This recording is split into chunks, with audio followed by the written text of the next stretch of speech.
हमारा अगला वर्ड है डिफिडेंस। तो ये है क्या? ये एक नाउन है, यानी कि एक संज्ञा। बेसिकली इसका मतलब होता है वो शर्म या झिझक जो सेल्फ कॉन्फिडेंस की कमी से आती है।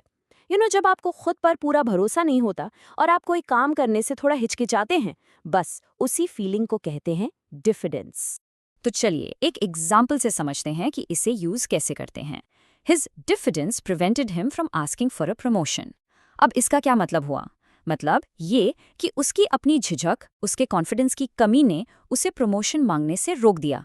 सोच के देखिए, हो सकता है वो प्रमोशन डिजर्व करता हो, लेकिन बस उस डिफिडेंस की वजह से वो पूछ ही नहीं पाया। एक तरह से ये उसके रास्ते में एक दीवार बन गई। बस सवाल ये है, क्या इस फीलिंग से बाहर निकला जा सकता है? ऑफ कोर्स, बिल्कुल। चलिए दूसरा सेंटेंस देखते हैं। She overcame her natural diffidence to speak in front of the large audience. Wow, यहाँ क्या हो रहा है? उसने अपनी इस नेचुरल झिझक को, उस शर्म को पीछे छोड़ दिया और एक इतनी बड़ी ऑडियंस के सामने बात की। तो इससे साफ पता चलता है कि डिफिडेंस को हराया जा सकता है, राइट?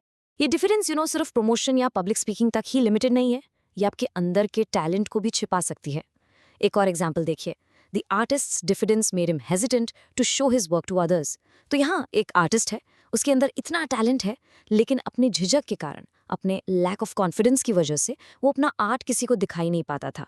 हमेशा यही सोचता रहता कि पता नहीं लोगों को पसंद आएगा या नहीं। एक्चुअली इस आइडिया को एक बहुत ही पावरफुल कोट में समझाया गया है। सुनिए।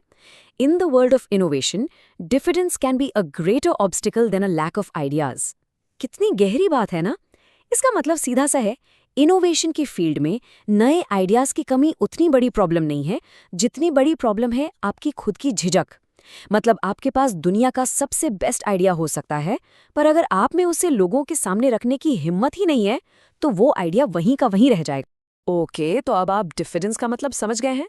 Let's look at some synonyms, यानी ऐसे वर्ड्स जिनका मतलब इससे मिलता जुलता है। सबसे कॉमन है शाइनेस, यानी शर्म। फिर आता है टिमिडिटी, जो थोड़ा डरपोक होने से जुड़ा है।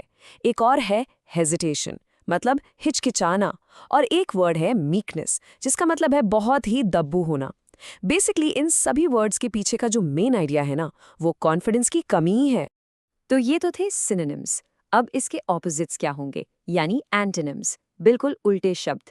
सबसे पहला और सबसे क्लियर ऑपोजिट है कॉन्फिडेंस, पूरा आत्मविश्वास। फिर है बोल्डनेस, यानी निडर होना। एक और वर्ड है एश्योरेंस, मतलब जब आपको अपने ऊपर पूरा यकीन हो। और ऑफ कोर्स करेज, हिम्मत। तो आप देख सकते हैं, ये सारे वर्ड्स उस झिझक के बिल्कुल ऑपोजिट हैं। ये आपको आगे बढ़ने की हिम्मत देते हैं। बस आज के लिए इतना ही। मिलते हैं नेक्स्ट वीडियो में। Happy learning. Bye bye.